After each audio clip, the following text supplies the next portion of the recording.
You visit them every day. The grand, colossal public buildings of the 19th century, the libraries, the railway stations, the government halls.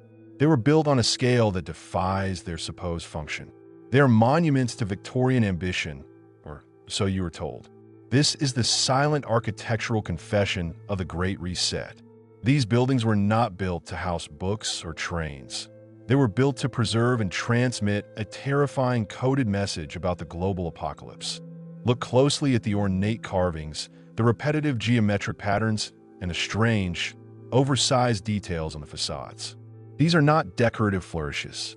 They are Tartarian survival codes, a silent, intricate language left behind by the surviving architects who were forced to work for the new, corrupt elite.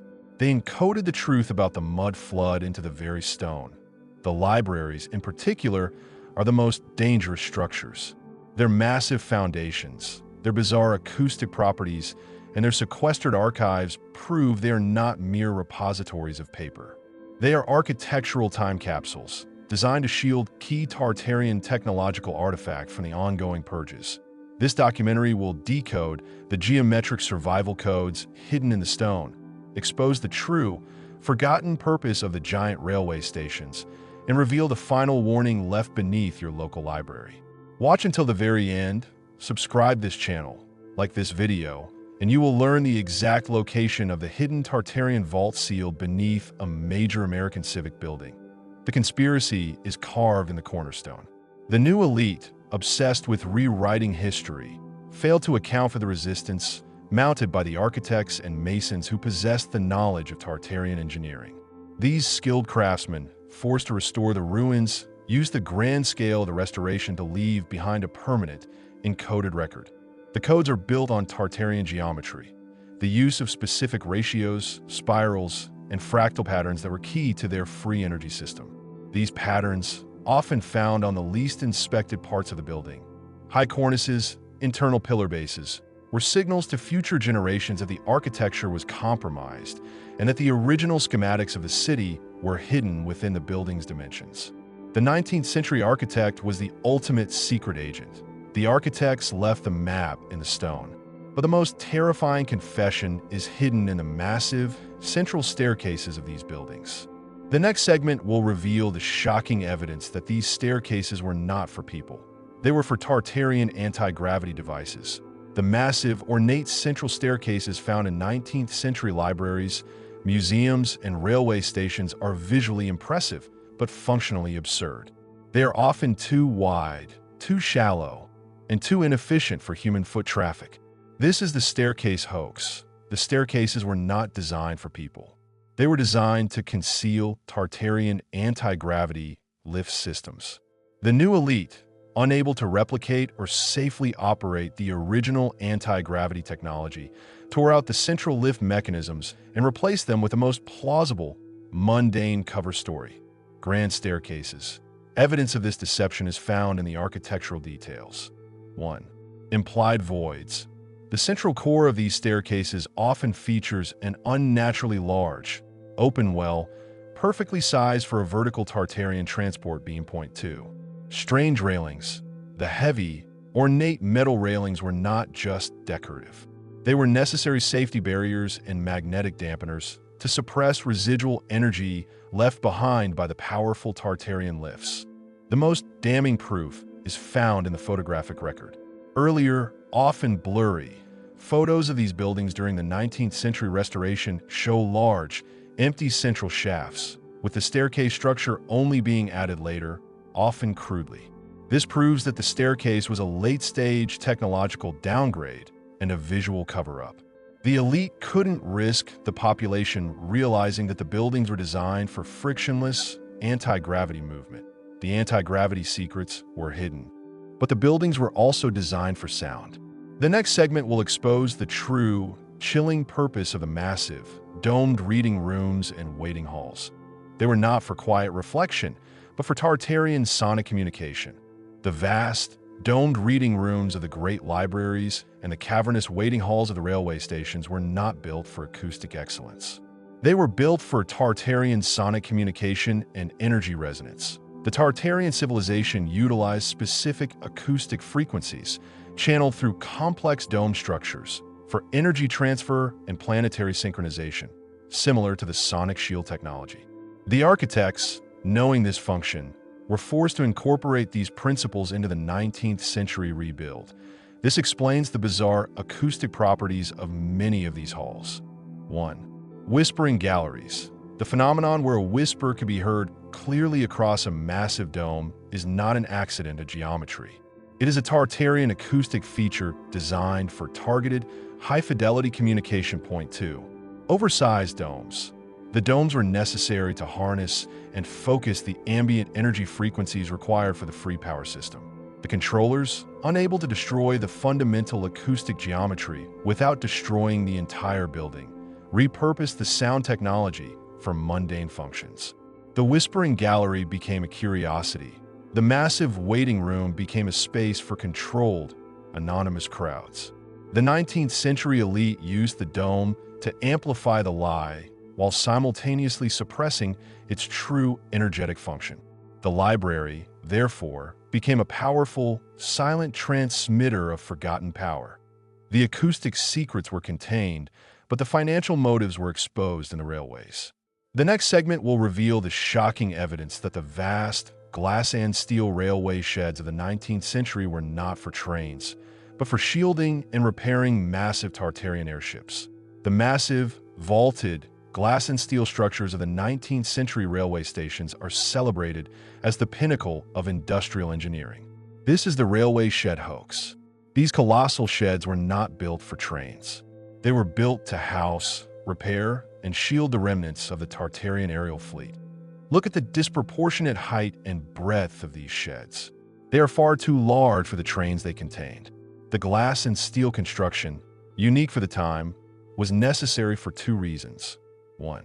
Atmospheric shielding. The massive enclosed space was required to shield the sensitive anti-gravity mechanisms of the Tartarian airships from weather and surveillance. Point 2. Aesthetic misdirection. By framing the colossal structure around the primitive, controllable steam engine, the controllers created a powerful visual propaganda. The steam engine is the master of the greatest building. The trains, in this context, were a technological cover story. They were the preferred transport of the financial cabal, the rail barons, and served as the new, controlled, metered system of logistics, replacing Tartaria's free aerial transport. The rail system was used to transport the mud flood sediment and the recovered artifacts, all under the cover of commercial traffic. The colossal railway station, therefore, is a monument to a lie, a vast, inherited Tartarian airship hangar that was repurposed to celebrate a far cruder, inferior form of transport. The architects of these colossal stations and libraries didn't just encode messages into the walls. They encoded secret access points. The next segment will reveal the shocking truth about the hidden tunnels and sealed vaults found beneath the library floorboards. Vaults that contain the final, physical proof of the apocalypse. The most protected secret of the 19th century library is not the books on the shelves, but the sealed vaults and tunnels hidden beneath the basement floor. These libraries were not just prisons of stone. They were access points to the deeper Tartarian subterranean infrastructure.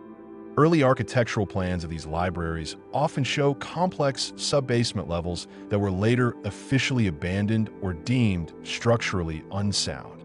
These levels were not abandoned. They were sealed by the 19th century elite to prevent the public from accessing the underground network. The secret tunnels beneath the libraries connected to 1. The river conduits, energy providing access to the energy heart of the city. 2.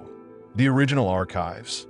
The deep vaults were used to store and control the original Tartarian books, manuscripts, and technological blueprints that were too dangerous to display or burn immediately. The librarian of the 19th century was, therefore, not just a keeper of public knowledge. They were the unwitting guard of a vast, secret technological archive. The calm, ordered facade of the library hid the reality that the building was a heavily guarded entrance to the forbidden past. The deliberate sealing of these tunnels and vaults confirms the controllers' paranoia. They feared that any future intellectual would eventually decode the architectural secrets an attempt to retrieve the technological knowledge that could restart the Tartarian energy grid. We have exposed the staircases, the domes, and the hidden tunnels. But the final, most haunting architectural truth lies in the false ceilings and covered-up columns of these grand buildings. The next segment will reveal the shocking evidence that the architects deliberately reduced the height of the interiors to hide the final proof of the giants. The architects of the 19th century were forced to commit a final, massive fraud against the inherited Tartarian buildings: the height deception. They systematically installed false ceilings and raised floors to drastically reduce the vertical scale of the interior that you've seen the staircase hoax. If this evidence confirms the deliberate reduction of building heights, make sure you subscribe to the Epoch Reset channel and hit the like button right now, because we are about to reveal the architectural secret showing the original 30-foot columns hidden inside the walls. The Tartarian buildings were designed for giants, with ceilings often soaring to 30 or 40 feet. The new, smaller population of the 19th century was unable to heat, maintain, or psychologically inhabit these massive spaces comfortably. The controllers ordered the internal reduction of height to 1. Normalize scale, make the building habitable and less intimidating to the resettled population. 2. Hide the giants' proof. By covering the original capitals and upper portions of the columns, they concealed the clearest evidence that the structure was built for a colossal race. The false ceilings were often constructed with lighter, less durable materials, leaving a vast and used attic space above the finished interior. This space, now sealed and forgotten, contains the true Tartarian ceiling murals, original ventilation systems, and structural symbols that betray the building's true purpose. This deception created a sense of psychological normalization, ensuring that the 19th century man felt like the rightful occupant, rather than a diminutive inheritor living in the ruins of giants. Look at the decorative elements on the exterior of these massive 19th century public buildings. They often feature oddly placed, oversized ventilation grates and external vents. We are told these were for steam and air circulation. This is a scientific lie. They were acoustic countermeasures and energy overflow mechanisms. The Tartarian buildings were part of a resonant energy grid. The slightest instability in the subterranean reactors or the roof spires could cause dangerous acoustic or energy pressure buildup. The architects, knowing this, were forced to incorporate 1. Acoustic dampeners. The oversized vents were designed to disperse powerful, low-frequency sonic waves generated by the unstable Tartarian energy cores. 2. Energy pressure release. They acted as safety valves for the magnetic and heat pressure within the walls. The 19th century controllers, unable to fix the original problem, instructed the architects to disguise these necessary safety features as decorative air conditioning or smoke vents. This neutralized the visual anomaly and created a plausible function for the bizarre architectural element. This secret use of acoustic dampening proves that the elite were constantly monitoring the instability of the captured Tartarian technology, living in perpetual fear of a second, spontaneous collapse. The entire restoration of the 19th century required a new set of materials. We exposed the systematic faking of stone and metal using new, inferior compounds that were necessary to sell the timeline of slow industrial progress. The Tartarian buildings were made of superior geopolymer stone that hardened over time and unique crystalline metal alloys. The 19th century elite, lacking the knowledge to replicate this, resorted to 1. Staff compound. The widespread use of temporary, cheap plaster and jute compounds, staff, to quickly rebuild facades and statues. This material was used to cover large sections of damaged Tartarian stone, creating the illusion that the entire structure was new and quickly built. 2. Inferior steel. The use of standard, easily replicated steel for the massive railway sheds. This was a deliberate downgrade from the superior, non-magnetic alloys used in Tartarian anti-gravity hangars. The propaganda was simple. We are building with our own, new, industrial materials. This lie was essential to prevent the public from questioning the original quality of the Tartarian stone and metal, which would betray the massive chronological deception. The entire architecture of the 19th century is a shell, a brilliant facade covering the ruins that we return to the libraries. The secret tunnels are only part of the story. The librarians themselves, often unwittingly, became the custodians of secret archive, a collection of anomalous materials that prove the in the deepest, least visited stacks of the 19th century libraries. There were specialized sections dedicated to rare geological surveys, unusual botanical records, and foreign travel accounts. These were the final physical storage spaces for 1. Anomalous maps. Maps showing Tartaria, the Hollow Earth, or erased continents. 2. Archaeological black market. Reports detailing the locations of seized giant skeletons and Tartarian artifacts before the Smithsonian could formally destroy them. The architects, knowing these items existed, often designed small, hidden storage compartments near these rare book sections, small vaults disguised as ventilation shafts or electrical closets. These were designed to protect the most dangerous record from the inevitable censorship and book burnings that plagued the 19th century. The calm facade of the public library hid a relentless battle for historical truth.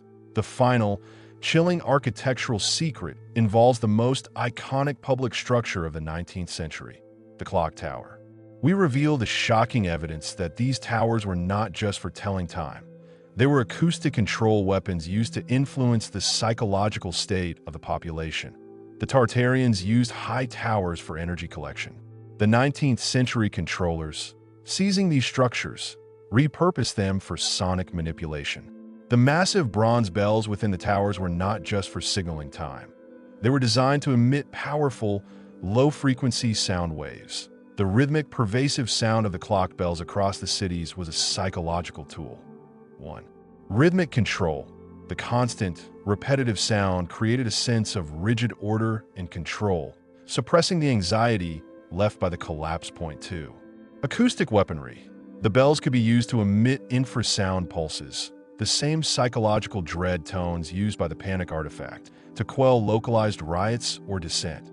The clock tower became the ultimate symbol of controlled time and controlled thought. The public saw a service, the cabal saw a weapon. The bell, signaling the false, linear timeline, was the final act of acoustic dominance over the resettled population of the 19th century. The architects of the 19th century faced a paradox: how to maintain the colossal Tartarian height while making the interior visually habitable for smaller humans. They resorted to an elaborate visual deception, the illusion of impossible windows. You have seen the false ceilings. If this evidence confirms the use of visual tricks to hide the scale of the giants, make sure you subscribe to the Epoch Reset channel and hit the like button right now, because we are about to reveal the architectural secret hidden within the ornate window frames that masks the original size. Look closely at the massive windows of these colossal public buildings. They often appear to be single, huge panes of glass. In reality, the architects employed hidden mullions, secondary frames, and mirrored segments within the ornate lead work to 1. Reduce perceived height. The multiple layers of glass and frame break the vertical line, making the window appear shorter and more conventional to the human eye. 2. Hide structural defects. The heavy decorative frames conceal areas of the Tartarian stone that were damaged during the mud flood and hastily repaired. The most damning evidence lies in the false balconies. Many windows open onto ornate, but completely inaccessible stone balconies high above the floor line. These balconies were not decorative. They were original Tartarian airflow stabilizers that the 19th century builders could not remove. The windows were faked to imply the floor was higher than it actually was. This intricate visual trickery was necessary to maintain the facade of stability while adapting the giant ruins for human occupation. The vast, highly polished, reflective floors in the central halls and galleries of the 19th century public buildings were not for elegance. They were a necessary Tartarian energy feature that the architects were forced to maintain. The Tartarian buildings utilized the Earth's natural magnetic field for energy collection. The massive, polished floors, often made of granite, marble, or polished wood, acted as resonant reflectors. They were designed to 1. Amplify acoustic codes. The reflective surface helped channel and amplify the sonic communication frequencies used in the domed halls. 2. Magnetic reflection. The material composition helped reflect the downward electromagnetic energy flow, stabilizing the free energy cores beneath the structure. The 19th century elite, lacking the technical understanding, simply demanded high polish to maintain the aesthetic grandeur. They inadvertently preserved a key functional aspect of the Tartarian power grid. The public saw a sign of wealth and cleanliness. The architects saw a functional energy component. The reflective floor is a silent testament to the technological superiority of the past. It proves that the very ground you walked on in the 19th century was part of a complex, living energy machine. The most daring act of resistance by the surviving Tartarian architects was not in the stone, but in the micro details of the metalwork. They encoded their final message into the doorknobs, hinges, and railings of the new buildings. Look at the repetitive, seemingly insignificant scrollwork and geometric patterns on the metal fittings of 19th century public doors. These are not standardized industrial designs. They are microcodes, a form of Tartarian binary hidden in the tiny, perfect curves of the metal. The architects used these codes to 1. Mark the way. The codes provided directional clues, a silent map, to the location of the sealed vaults and hidden archives beneath the buildings. 2. Warning symbol. The patterns often included a specific, tiny symbol indicating compromised. Do not enter, for those with the knowledge to read it. This final act of resistance was brilliant because the 19th century censors focused only on the massive structural changes and the prominent facade carvings. They completely overlooked the mundane, functional metalwork, never realizing that the doorknobs themselves contained working blueprints for energy artifacts. The architects used anonymity and repetition to ensure the survival of the truth. The grand railway sheds were Tartarian airship docks. But the true lie of the railway system lies in the illusion of technological decay. The 19th century elite intentionally produced false reports of structural failures and maintenance crises in the rail infrastructure. These fake reports of rotting wood, cracked steel, and subsidence were circulated widely to 1. Justify costs.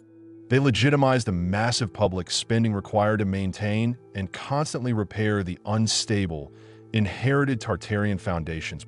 2. Prevent scrutiny. The constant crisis diverted attention from the structural anomalies. Nobody questioned the impossible scale of the sheds if they were too busy worrying about safety. The greatest evidence of this deception is the absence of massive, catastrophic collapse. Despite decades of alleged structural failures, the main Tartarian structures within the railway sheds remain standing. This proves that the decay was propagandistic, not structural. The 19th century railway system was a machine of financial and visual deception. Designed to normalize constant spending and control, we have exposed the final architectural lies: the false ceilings, the energy floors, and the coded metalwork. The colossal buildings of the 19th century are not monuments to human progress. They are a sealed testament to the superior civilization that was betrayed and buried. The ultimate legacy of the surviving architects is a promise that the knowledge of free energy, anti-gravity, and Tartaria's true history remains hidden, ready to be retrieved. They encoded the truth into the public domain, trusting that future generations would possess the courage to decode the stone and steel. The final question is, do you have the courage to trust the code hidden beneath your feet? We have revealed the final resistance codes in the metalwork and the structural deception of the city.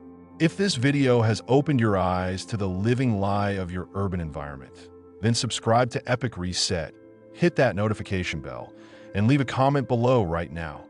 Tell us which coded feature, the reflective floors, the false ceilings, or the microcodes on the doorknobs, is the most compelling proof that the architects were working for the Tartarian resistance?